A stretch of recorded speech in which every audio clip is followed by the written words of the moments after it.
Hello, kindly people of YouTube. Is this the very same day that I filmed my last part of my last video and I'm just wearing a different shirt to make it look like it's a different day?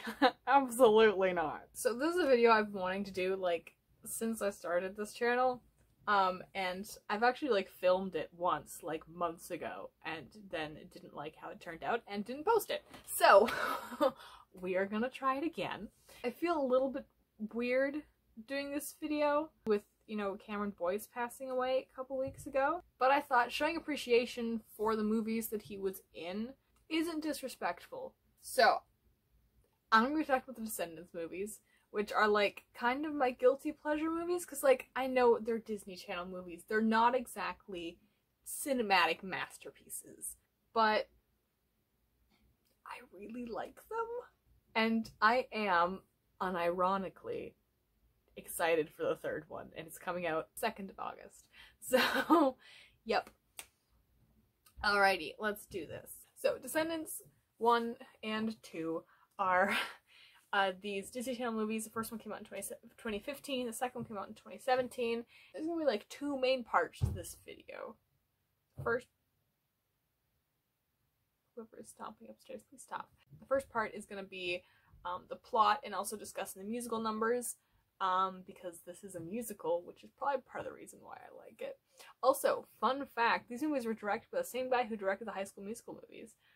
They're not as good as High School Musical, but they're pretty good. Basically, Descendants is about the children of Disney villains and heroes. In the universe that the movie takes place in, it's about 20 years after Beauty and the Beast got married, and they kind of united all the fairy tale kingdoms into one kingdom called the United States of Oregon, because American, you know, yes, of course, it's called the United States of Oregon. And basically then they all resurrected, apparently, the Disney villains and put them all on this place called the Isle of the Lost that has this magical barrier around it. Anyway, fast forward 20 years, and Beauty and the Beast's 16-year-old son, Ben, is going to become the king of Oregon. Don't ask why a 16-year-old is becoming a monarch of an entire country. It's a children's movie. We don't need to think about that. So, this movie starts, and the main characters, basically, of this movie are these four villain kids: Mal, the daughter of Maleficent; Evie, the daughter of the Evil Queen; Jay, the son of Jafar; and Carlos, the son of Cruella de Vil. Yes, the alliteration in the names will continue throughout all of these movies. The first song is Brought into the Core, which is sung by all the villain kids, who are known as VKs, on the island. Basically, the whole song is just them being like, we are evil as hell. We are all pieces of shit. But it's not our fault, because we were raised by literal evil villains, and also the socioeconomic circumstances of the island are kind of terrible. Wow, that got very political very quickly, but, like, it's kind of true. Right, so Ben, who is about to become king, is like, it's kind of weird that the children of villains who did not commit any crimes, at least, I mean, now they have, because they kind of have to, but they're literally being punished for their parents' crimes, and it seems kind of unfair. Like, maybe we should let them have a chance over here in Oregon, like, you know, better opportunities. And his parents are like, okay. And he's just like, you know, I was thinking we could just start this program and just have, like, these four villain kids come over. So obviously he lists, like, Mal, Evie, Carlos, and Jay. And his parents are like, heavens to Betsy, the daughter of Maleficent, the worst villain of them all. And he's like, yeah. And they're like, I mean, I don't like this idea, but sure. So Maleficent is like, this is the perfect opportunity for me to get my revenge. You guys need to steal the fairy godmother's magic wand, which is apparently the most powerful magical relic that exists, and then take down the barrier so that we can wreak havoc upon Oregon and take our revenge. One of the main things in these movies is that the villain kids are, like, under the thumb of their parents. Like, their one goal is to prove how evil they are to their parents.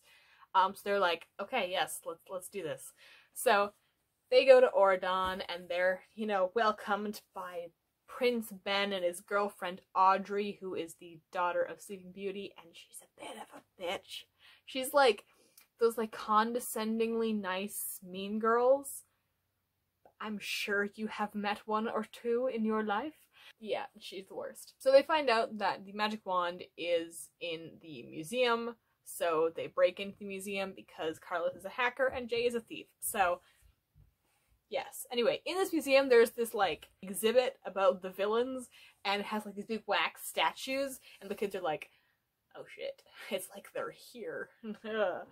And Mal, who is kind of doubting, has this weird hallucination.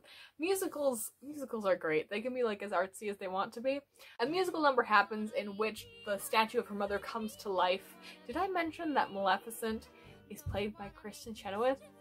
Maleficent is played by Kristen Chenoweth.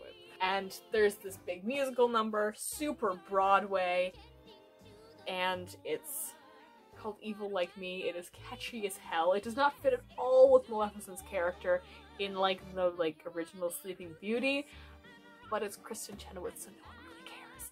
They fail to get the magic wand because of security systems and shit, and Mal finds out that the wand will be used at the coronation, and in the front row at the coronation there will be Queen Belle, King Beast, and Ben's girlfriend. And this, my friends, is where the love potion comes in, because of course there's a love potion. Good lord, I love this movie so much. Okay, Mal and friends make a love potion that they bake into chocolate chip cookies, gives to Ben, and then after this tourney game, which is like this weird cross between, like, lacrosse and football, he's like, I love you, Mal, and I'm like, he's gonna sing, and he does sing. And when I first watched this scene, I was like, oh my god, why? But now it has grown on me. It is a catchy song. Yes, it's great. It's great. It's so good. Ben and Mal go on their first date. It is one of the most romantic dates ever. He rides behind him on a motorcycle, and then they go on this cool, like, rope bridge into this little pavilion beside this lake, and they have a picnic, and he goes swimming in the lake thingamajigger, and she has some thoughts and emotions. She sings the song If Only, which is probably one of the most emotional songs in this movie. You know me, I love emotions and angst and shit, so, like, it's my jam. Good lord. She does, like, then she doesn't hear from Ben for a while, so she gets a little worried, and then she kind of, like, goes into the water. She almost drowns because she can't swim. Then he saves her, and he's just like, why the hell did you come out there if you couldn't swim? And she's just like, I don't know. It's not like I have feelings for you or anything. Ugh. But, like, she does. Then it is Family Day. Also, I forgot to mention, Evie, is trying to get with Prince Chad, who is the son of Cinderella, and he is a complete and utter douchebag. Anyway, that's not entirely relevant, but, like, it's an important plot point. Anyway, it's Family Day, and all of the, you know, heroes and stuff are at the school, and then comes the worst song in any of these movies. It is an a cappella remix of Be Our Guest with a rap break, and it's bad. It's so bad. It's so cringy and terrible. I've only seen this scene twice. Well, I've seen the movie more times than that. And the reason is, the first time I was just, like, frozen in horror, and the second time I was like, it can't be that bad. And it was. So now I just always skip over that scene because it's so cringy and bad and terrible, and that's why I'm gonna show you a clip of it right now, because you must all suffer with me. Ma chère mademoiselle, be our guest, put our service to the test. Tie your napkin round your neck, cherie, and we'll provide the rest. Where the great stuff is delicious. All right. Don't believe me. ask the dishes. Yeah, they can sing, sing, sing. They can dance, dance, dance. After all, miss, this is France. And a dinner here is never, never second best. Come on, go on, unfold your menu. Go on, take a glance, and then you be our guest, be our guest, be our guest. Yeah, that's your job. My fellow candlesticks, And it's all in perfect taste that you can bear.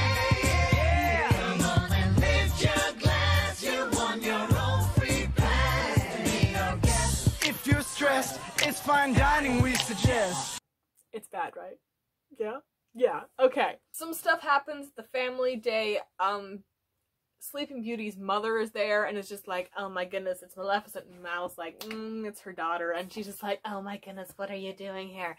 Anyway, there's some conflict.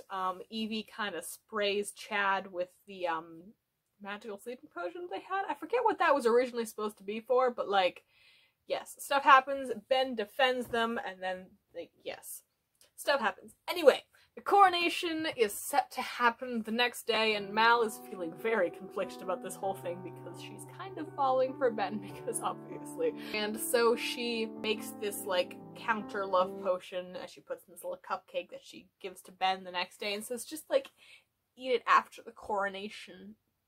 She's very cryptic about it, and he's just like, oh, I'll just eat it now, and she's just like, shit. And he's just like, yeah, let's just wait for the counter love potion to set in, shall we? And she's like, say what now? And he's like, yeah, you know that lake I swam in, like, on our first date? It was like a magical lake, and it washed away the love potion, but like, I haven't been pretending, darling, like, I love you. And she's just like, oh my god, I love you too. They don't actually say, like, the L word, but that's basically how the whole conversation goes. Coronation happens, a lot of stuff happens, Mal fights her mom. It's a whole thing, but they choose good, guys. At the end, they choose good. And there is the finale song, Set It Off, which is forgettable. Right, second movie. So, Mal is feeling stressed in her apparently official position of king's girlfriend, and she, the movie starts with this musical number called Ways to be Wicked, which is basically her imagining about, wow, it was so much easier when we were just evil and just, like, fucked shit up for fun. Right, so she's feeling stressed because she's just like, I'm a villain, I'm a VK, and I'm dating the king, and, like, we're kind of expected to get married even though we're, like, 16. Like, they're not expected to get married yet. There's, like, this big official ball thing called the cotillion, which basically is just being engaged to be married or something like that. So she's just like, wow, my whole life is planned out ahead of me for, like, God, that I'm gonna marry this guy that I'm dating, and I'm 16 right now. Like, yeah, I don't think many of us would want to marry the person we dated at 16. So anyway, she and Ben have a fight because she was using her mother's magical spell book to, like, make stuff a little bit easier for her, and that's kind of not allowed. And also he's just like, we're supposed to be doing this together, we're supposed to be working together, and she's just like, I am trying. And honestly, her whole character, like, arc in this movie is so good. I'm gonna get into this more when I talk about the characters, but the plot of these movies, especially the first one, is a bit wishy-washy. The characters is really where these movies are strong.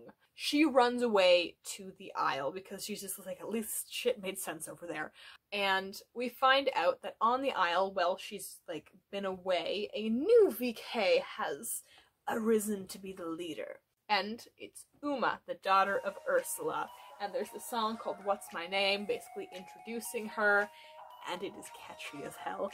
And Uma's sidekicks are Gil, the son of Gaston, and Harry, the son of Hook. They're both rather lame. Harry is a little bit more interesting, and, like, basically the entire Descendants fandom seems to be in love with him, which I don't really get. I mean, the dude's attractive and has a great accent. Like, it's a good accent. Creepy. So creepy. Back in Auradon. Evie goes to Ben and she's just like, Mal kind of ran away to the Isle. And he's just like, oh shit, this is all my fault. I need to go get her. And Evie's like, that's a terrible idea. You're gonna get yourself fucking killed. So they all go to the Isle together and they teach Ben how to be a villain with this song called Chillin' Like a Villain, which is also very catchy. These songs are all so catchy. And he promptly ignores all this advice and gets himself kidnapped by Uma. Evie, Carlos, and Jay go to Mal and they're just like, Ben kinda got kidnapped by Uma, and she's like, you absolute fucking idiots. Right, so then she meets with Uma, they have this really intense arm wrestling match, and they make a deal that if they bring Uma the magic wand, then they get Ben back, and then Mal is like, okay. Anyway, so then Mal and Evie have like this little talk, and then Mal's like, I think I'm gonna stay on the island, and Evie's like, I really can't stay on the island. And they have this song called Space Between, which is gay as hell, but I support them being totally platonic friends because we need more strong female platonic relationships in movies, guys. Then Carlos and Jay go back to Oregon because apparently traveling between Oregon and the Isle of Lost is like super easy now, and they make like a replica of a magic wand with the 3D printer that they made because they are geniuses. Then they run into Lonnie. Now, Lonnie is the daughter of Mulan, and in the first movie she was lame, but in this movie she is very awesome, and I will get more into that when I talk about characters. Anyway, she's just like, you guys going to the Isle, right? Yeah. Well, you better take me with me or I'm gonna tattle on you. And they're like, okay, fine. And plus, Jay's kind of into her, and I do not blame him because she is so awesome. They go to the Isle and they meet up with Uma's crew, and they have the song called It's Going Down, which is actually really catchy, and there's like rapping in it, and I don't know a shit ton about rapping, but like it actually sounded decent, at least to me, in my humble opinion. A bunch of stuff happens. They get Ben back, they go to the cotillion, there's a bit of a kerfuffle with a love potion that was put on Ben by Uma. Uma shows up, there's this big fight between Uma and Mal, and then Uma kind of like just fucks off to the island afterwards again. Anyway, it's a whole thing. Then there's the finale song, You and Me, which is, again, forgettable. Let's talk about the characters. So the main character is Mal. In the first movie, she is a bit cliched, a bit like, yeah. Which I find a lot of movies and TV shows and stuff have that problem where, like, the main character is honestly one of the most boring ones. She's not the most boring, but, like, the first movie, she's like your cliched regular character. The second movie, however, she has a lot more depth.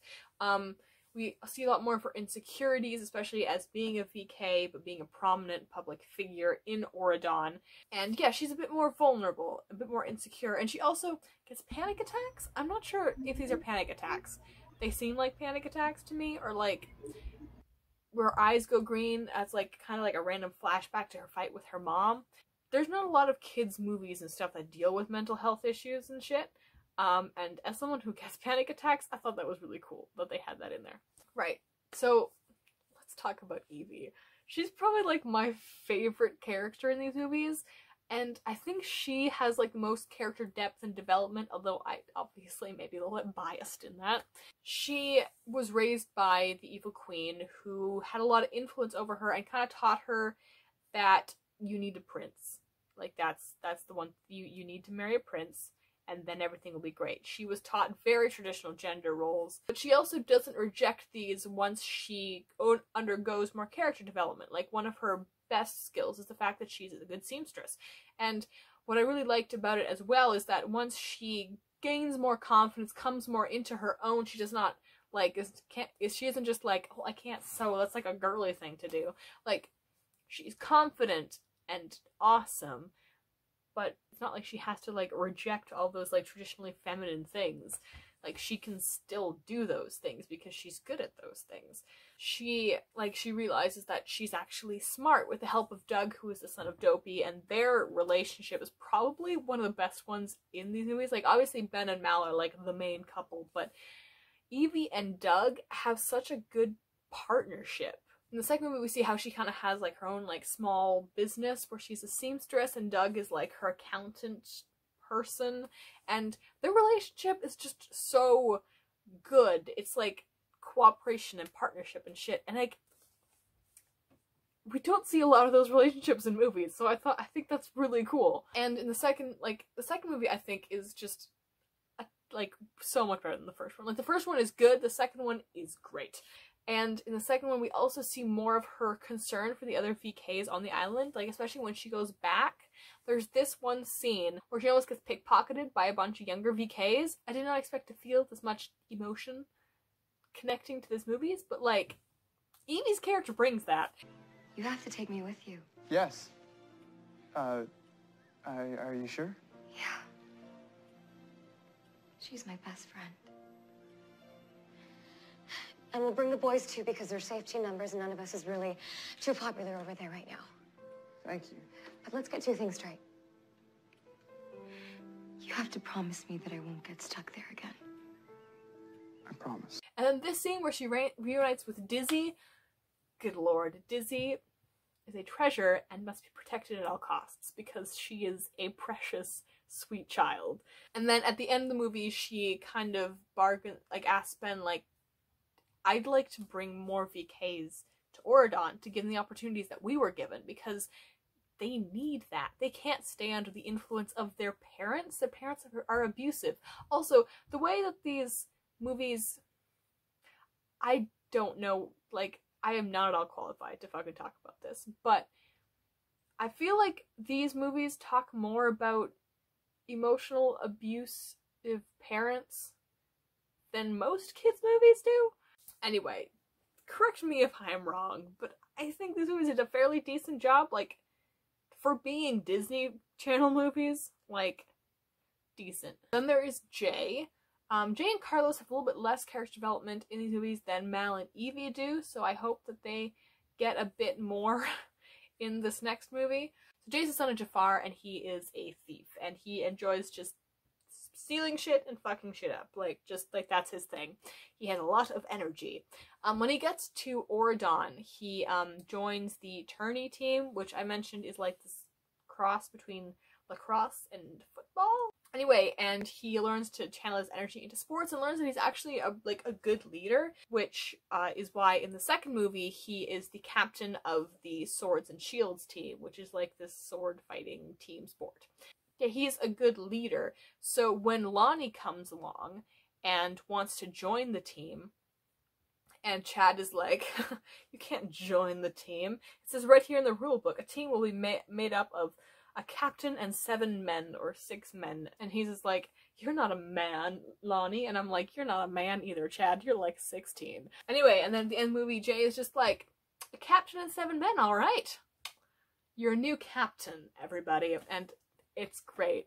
Then Carlos, he gains confidence throughout the movies. Like, the first movie, he's like very much under his mother's thumb and sees going to Oridon as like getting away from his mom. And he learns that dogs aren't actually as terrifying as Mom said, although the whole thing about him, like, suddenly not being afraid of dogs happens a little too quickly to be realistic, but, like, also these are kids' movies, so we can't be, like, too critical about that sort of thing. And in the second movie, he manages to ask Jane out over his insecurities of being a VK, and Jane is the daughter of the fairy godmother, who is the principal of the school. Ben is a bit of a bland character, as one could imagine. He's kind of just been good from the beginning, which I guess is okay, but yeah. The second movie, he learns a little bit more about the VKs and what their situation was like in, on the Isle of the Lost. Yeah, he's not a very interesting character. Although apparently he's going to be turning into a beast in this next movie, so that'll be interesting, to say the least. Right, then there's Lonnie. So the first movie, like I said, she is lame. And I was really disappointed in that because I'm like, this is Lonnie, the daughter of motherfucking Mulan. One of my favorite Disney princesses. She's not like actually a princess, but like, you know what I mean, right? Like, the badass saving China sword fighting lady. Like, come on. And then the second movie, the first time we see Lonnie in the second movie is at the Sword and Shields practice, and they're all wearing these masks, right? So you can't tell who is who, and they're all sword fighting, and there's this mysterious new player, and everyone's like, oh my gosh, who is that? And she, like, beats everybody and is fighting against Jay, and Jay is like, holy shit, this person's so good. And then it's like, then she wins, and he's like, who are you? And she takes off, like, the helmet and does, like, the hair swoopy thing, and that's the moment that Jay falls in love. That's the moment all of us fall in love with Lonnie. She's just so awesome. And like the taking off the mask with the hair swoop thing, it's so cliched, but like I'm a sucker for that sort of scene. Anyway, and then later on, obviously she goes to the Isle with the rest of the VKs. An Oridon kid going to the Isle. Like, And she doesn't even do it like for any like super cool reason. Like Ben is like, I'm gonna get my girlfriend back, and Lonnie is just like, seems like it should be fun. Yeah, let's do it. You know, she like sword fights with pirates with the rest of them, and it's great. And I really love Lonnie, like, a lot.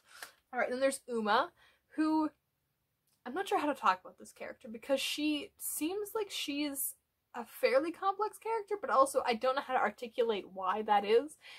But she really exemplifies how much the villain kids are influenced by their parents and how their thought process is. She wants to go to Oridon, and she wants to have the same opportunity that Mal and Evie and Carlos and Jay did. But when Ben offers her this, she refuses because she wants to take it. She does not want to be given it because, of course, being raised by a villain, she has been taught the whole time, like, she's been taught her entire life that she'll never be just given what she wants. She needs to take what she wants, otherwise it's not worth as much, right? Anyway, maybe that's too much of, like, reading into these movies, but I think these movies have such interesting concept to them. Like, the whole dichotomy of the villains versus the heroes, the Isle and Oridon, is fascinating. And obviously it can't be explored too much because these are, like, kids' movies. But the arrogance of the heroes in locking up the villains on the Isle without realizing how much of a terrible political decision this was, especially when the villains start having kids. Because, I mean, politically, that's a horrible idea because you're basically guaranteeing that these kids will be raised despising you, and you're not doing anything about it. Like, politically, it's just a terrible decision. And also, I find it interesting how not everything in Oridon is good.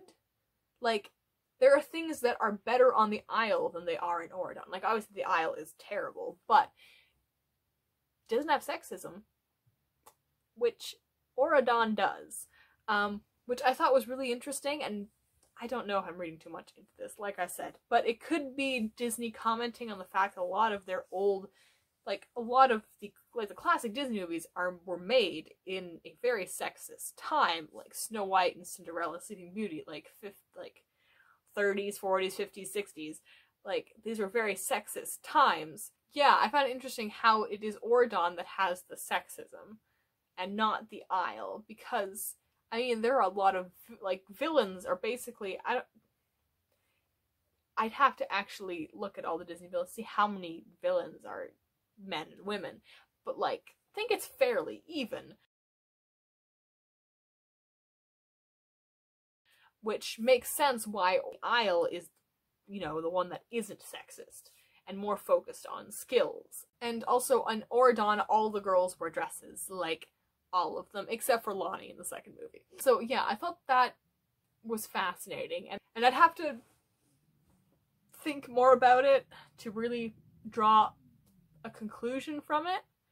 Maybe that's for a future video, but I thought that was all really interesting. And obviously I am looking forward to the new movie. So, I like these movies. This was a video about why, basically, and also just generally rambling about these movies. And obviously my condolences go out to Cameron Boyce and his family and his friends and the cast of this movie, because that's really sad, because he was 21, I think? Yeah. Crazy. I think The Descendants 3 is coming out on August the 2nd, and I will probably make a video about that movie. Thank you for watching. I'll see y'all later. Bye!